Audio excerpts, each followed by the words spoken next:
Rina Pratiwi duduk di bangku kayu gereja yang dingin, jari tangannya gemetar saat memegang tangan Budi, tunangannya yang baru saja diumumkan di hadapan seluruh jemaat.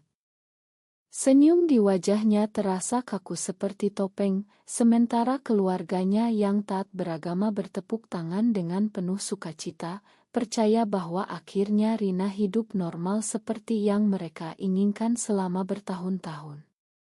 Tapi dunia Rina hancur seketika ketika Pendeta Daniel naik ke mimbar dengan senyum lebar dan memperkenalkan istrinya dengan bangga. "Izinkan saya perkenalkan istri saya yang baru, Lila Santoso." Dan mata Rina langsung bertemu dengan mata Lila yang berdiri anggun di samping pendeta itu, cincin kawin berkilau di jarinya. Hati Rina seperti ditusuk pisau tajam, karena Lila adalah wanita yang selama 3 tahun menjadi segalanya baginya, kekasih lesbi rahasianya yang membuat hidupnya berarti di tengah dunia korporat yang kejam di Jakarta. Bagaimana bisa Lila menikah dengan pendeta baru ini? Pikiran Rina berputar-putar liar sementara Lila hanya tersenyum tipis, tapi di balik tatapan itu Rina tahu ada badai yang sama besarnya. Keluarga Rina langsung mengerumuni mereka setelah kebaktian, memeluk Budi dan memuji pilihan Rina yang akhirnya menurut. "Kamu sudah dewasa sekarang, Nak. Tidak ada lagi gosip aneh tentang kamu," kata ibunya sambil mengusap air mata bahagia. Rina mengangguk pelan, tapi pandangannya tak lepas dari Lila yang kini berjalan menyusuri lorong gereja bersama Pendeta Daniel. Tangan mereka bertautan sopan. Rina merasa mual. 3 tahun lalu, di ruang rapat Nusantara Inance, Lila adalah kepala divisi keuangan yang cerdas dan berani, sementara Rina memimpin pemasaran dengan strategi agresi. Mereka bertemu dalam proyek besar restrukturisasi. Malam-malam lembur berubah menjadi obrolan pribadi, lalu satu ciuman di parkiran basement yang mengubah segalanya. Mereka berjanji akan selalu saling jaga, meski Indonesia tidak ramah pada cinta seperti mereka. Tapi tekanan datang dari keluarga Rina yang sangat seagama di komunitas gereja Bandung, Jakarta. Bibi Rina pernah melihatnya terlalu dekat dengan Lila di acara kantor, gosip mulai menyebar. "Kamu harus menikah dengan pria, Rina." Demi Tuhan dan keluarga, ultimatum ayahnya 3 bulan lalu membuat Rina tak punya pilihan. Ia setuju bertunangan dengan Budi, anak teman bisnis ayahnya, pria baik tapi tak pernah menyentuh hatinya. Lila tahu, tapi diam saja, lalu tiba-tiba menghilang selama sebulan. Sekarang Rina mengerti mengapa. Lila memilih jalan yang sama, menikah dengan pendeta baru yang karismatik untuk menutupi identitasnya dan mendapatkan status sosial yang kuat di kalangan elit gereja. Rina bangkit perlahan, tangannya masih dingin. Ia harus keluar dari gereja ini sebelum air matanya jatuh.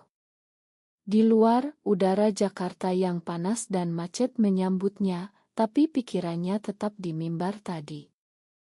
Besok Senin, mereka akan bertemu lagi di kantor, sebagai rial untuk posisi cowok yang baru dibuka.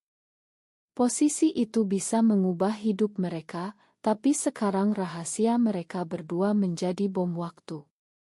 Rina menarik napas dalam, memasang wajah profesional. Ia tidak boleh hancur.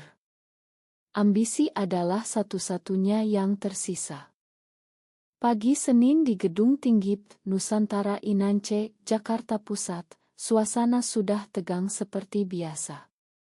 Rina berjalan masuk dengan langkah tegas, tas laptop di bahu, cincin pertunangan masih terasa asing di jarinya. Ia langsung menuju ruang rapat divisi eksekutif untuk presentasi strategi ekspansi cabang baru. Lila sudah duduk di kursi utama, rambutnya ditak rapi, cincin kawin emas sederhana berkilau di bawah lampu neon. Selamat pagi, Bu Rina, sapa Lila dengan suara tenang, seolah kemarin tidak ada apa-apa di gereja. Rina mengangguk dingin, selamat pagi, Bu Lila. Mari kita mulai. Di dalam hati, setiap kata terasa seperti pisau. Presentasi berjalan sengit. Rina mengusulkan kampanye digital agresi yang bisa mendongkrak proyek 30%, tapi Lila langsung menyerang dengan data keuangan yang menunjukkan risiko tinggi. Kita harus hati-hati, Bu Rina. Dewan direksi tidak suka kegagalan, kata Lila sambil menatap langsung ke mata Rina. Para direktur mengangguk setuju. Rina tahu ini bukan sekadar debat bisnis. Lila sedang memanatkan posisinya sebagai istri pendeta baru yang dekat dengan beberapa anggota dewan yang aktif di gereja. Setelah rapat, di koridor sepi, Lila menyentuh lengan Rina sekilas. Kita perlu bicara. Malam ini tempat biasa. Rina menarik tangannya, aku tidak yakin itu ide bagus lagi. Tapi malamnya, di kai kecil di pinggir Jakarta Selatan yang jauh dari mata orang, mereka bertemu. Lila datang lebih dulu, matanya merah. Aku terpaksa, Rina. Keluargaku juga mengancam akan memutus hubungan kalau aku tidak menikah. Pendeta Daniel menawarkan perlindungan, nama baik, dan koneksi yang bisa bantu karirku. Tapi aku masih mencintaimu. Rina merasa air mata hampir jatuh, tapi ia menahan. Aku juga terpaksa bertunangan dengan Budi. Keluargaku sudah mengumumkan di seluruh gereja.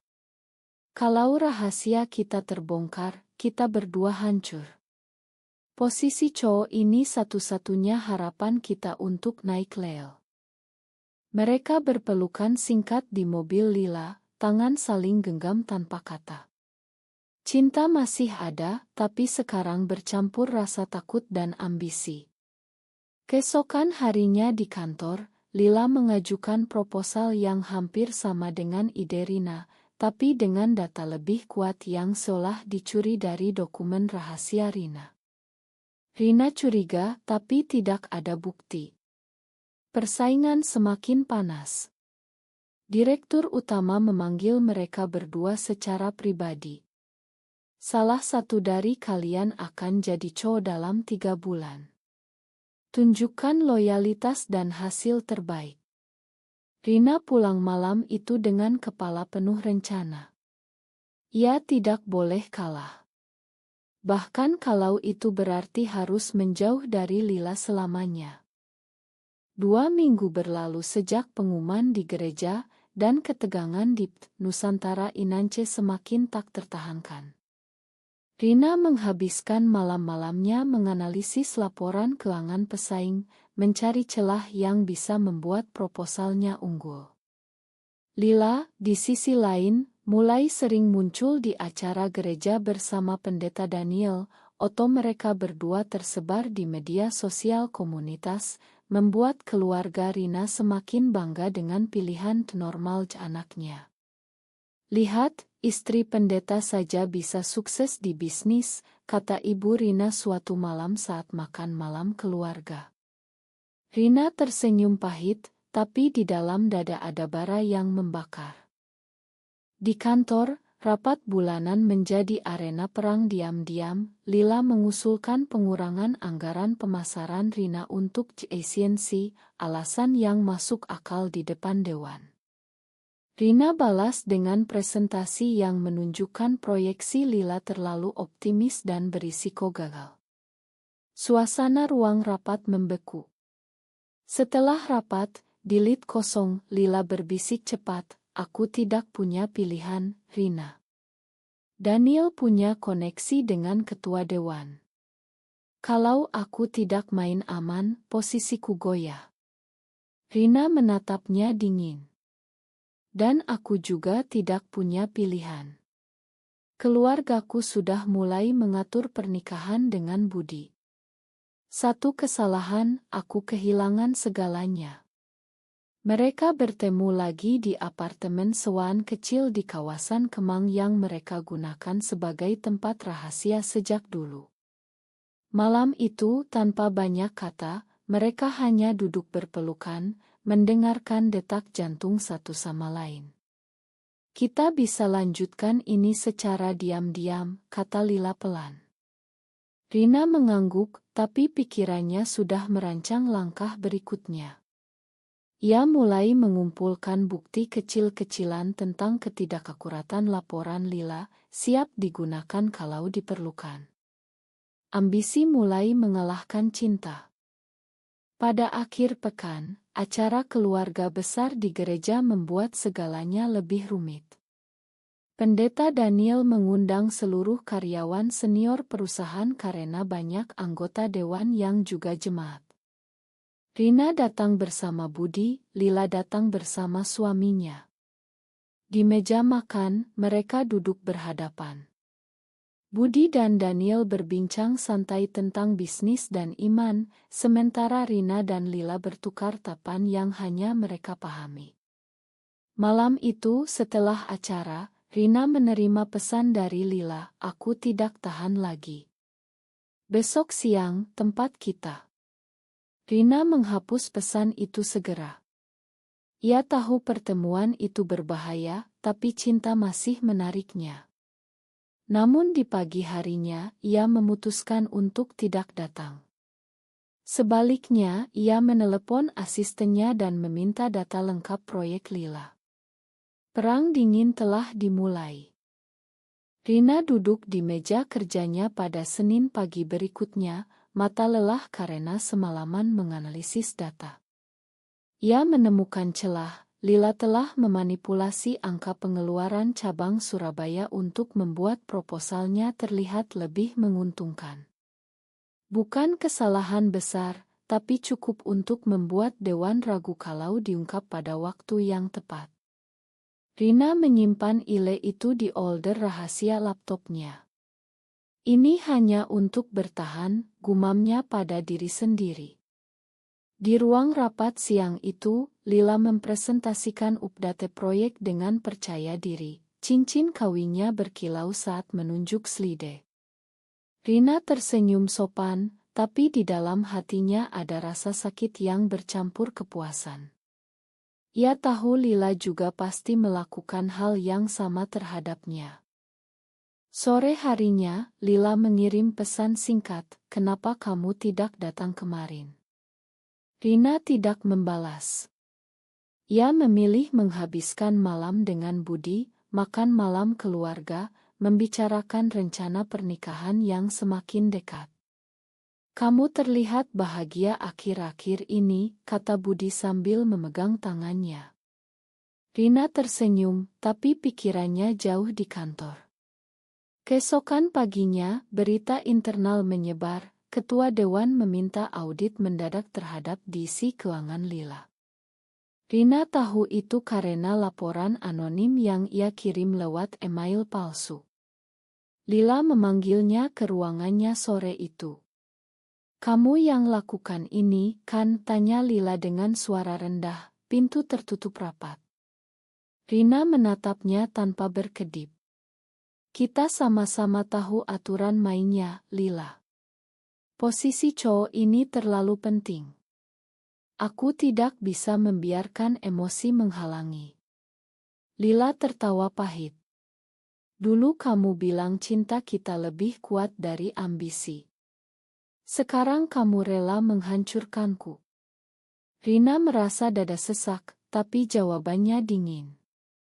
"Kamu yang mulai dengan menikah dan memanatkan nama suamimu. Aku hanya bertahan." Malam itu, di apartemen rahasia, mereka bertemu untuk terakhir kalinya sebagai kekasih. Tangis Lila pecah di pelukan Rina. "Aku masih mencintaimu, tapi kalau ini terus, kita berdua akan hancur." Rina mengusap rambutnya. "Mungkin kita harus berhenti. Demi kelangsungan hidup kita masing-masing." Mereka berpisah dengan ciuman terakhir yang penuh kepedihan. Keesokan harinya di kantor, Lila tampak lebih tajam, proposalnya semakin agresi. Persaingan kini bukan hanya bisnis, tapi perang pribadi. Rina merasa setiap langkahnya diawasi, tapi ia tidak mundur. Keluarganya mulai mendesak tanggal pernikahan dengan Budi, sementara Lila semakin dekat dengan Pendeta Daniel di acara gereja. Kerugian sudah mulai terasa, tapi Rina meyakinkan diri bahwa ini harga yang harus dibayar. Audit diisi keuangan selesai dengan hasil yang tidak menguntungkan Lila. Dewan memanggil pertemuan darurat. Rina duduk di meja panjang dengan dokumen siap, hatinya berdebar. Lila masuk dengan wajah tegar, tapi Rina melihat keretakan di matanya. Kita punya bukti ketidakakuratan kecil di laporan Surabaya, kata ketua dewan. Lila menjelaskan dengan tenang, tapi Rina tahu itu tidak cukup. Setelah rapat, Lila menghentikan Rina di koridor. Kamu benar-benar rela melakukan ini padaku, bisiknya. Rina menjawab pelan, kamu yang mengajarkan aku bahwa di dunia ini, yang selamat adalah yang paling kuat. Lila mengangguk pelan. Kalau begitu, permainan selesai. 2 minggu kemudian, Budi datang ke apartemen Rina dengan wajah murung. Ada yang bilang kamu sering bertemu wanita lain. Aku tidak percaya, tapi keluargamu mulai bertanya. Rina membeku. Gosip dari gereja mulai menyebar halus. Ia tahu Lila tidak mungkin bocorkan, tapi mungkin seseorang melihat mereka dulu. Rina memutuskan untuk mempercepat pernikahan dengan Budi agar semua tenang. Di kantor, persaingan memuncak saat Dewan mengumumkan inal interior untuk Cho. Hanya Rina dan Lila yang tersisa. Malam sebelum interior, Rina menerima telepon dari ayahnya. Kami dengar ada rumor tentang kamu dan istri pendeta. Jangan buat malu keluarga. Rina merasa dunia sempit. Ia menghapus semua foto lama dengan Lila, memblokir nomornya. Ambisi telah menang, tapi harga yang dibayar terasa terlalu mahal. Interior berjalan tegang. Rina mempresentasikan strategi sempurna, tapi Lila membawa bukti baru yang menunjukkan risiko kampanye Rina terlalu tinggi. Dewan terkesan dengan keduanya. Malam itu, Rina duduk sendirian di balkon apartemennya, memandang lampu Jakarta. Ia menangis untuk pertama kalinya sejak pengumuman di gereja. Cinta mereka telah berubah menjadi luka yang dalam. Lila juga pasti menderita. Tapi besok pengumuman akan keluar, dan salah satu dari mereka harus kalah. Rina sudah siap dengan keputusan terakhir kalau ia yang menang. Pengumuman resmi keluar pada Jumat sore. Rina Pratiwi ditunjuk sebagai Chief Operating Officer baru Nusantara Inance. Seluruh kantor bertepuk tangan saat Direktur Utama mengumumkan namanya. Lila berdiri di belakang, tersenyum sopan, tapi Rina melihat mata itu kosong. Setelah acara, Lila mendekat sebentar. Selamat, Rina. Kamu pantas mendapatkannya. Kata-kata itu terdengar tulus, tapi Rina tahu ada luka di baliknya. Malam harinya, keluarga Rina mengadakan pesta kecil di rumah. Budi memeluknya dengan bangga. Akhirnya kamu berhasil. Kita bisa menikah bulan depan. Rina mengangguk, tapi hatinya hampa. 2 hari kemudian, Lila mengundurkan diri secara diam-diam. Kabar menyebar bahwa ia dan Pendeta Daniel akan pindah ke gereja cabang di Surabaya untuk pelayan baru. Rina duduk di ruang kerjanya yang baru, memandang kursi kosong Lila di seberang. Ia membuka folder rahasia di laptop, menghapus semua bukti yang pernah ia kumpulkan. Kemenangan terasa pahit. Ia telah mengorbankan cinta sejatinya demi posisi ini, demi keluarga, demi ambisi yang selama ini ia kejar. Lila juga pasti telah kehilangan banyak. Di gereja minggu berikutnya, Rina melihat Lila sekali lagi dari kejauhan, berdiri di samping suaminya dengan senyum yang sama seperti hari pertama. Mereka tidak pernah bicara lagi. Rina kini menjalani hidup yang senormal seperti yang diinginkan keluarganya. Karirnya melesat, tapi setiap malam ia bertanya-tanya apakah semua ini layak. Kerugian tidak bisa dipulihkan, cinta yang hilang, kepercayaan yang hancur, dan luka yang akan selalu ada. Di dunia kompetisi Indonesia ini, setiap langkah maju memang menuntut pengorbanan. Rina menutup mata, mengingat tatapan Lila di mimbar gereja dulu. Benarkah bahwa ambisi selalu harus mengalahkan cinta sejati demi bertahan hidup, atau justru sebaliknya? Benar atau salah?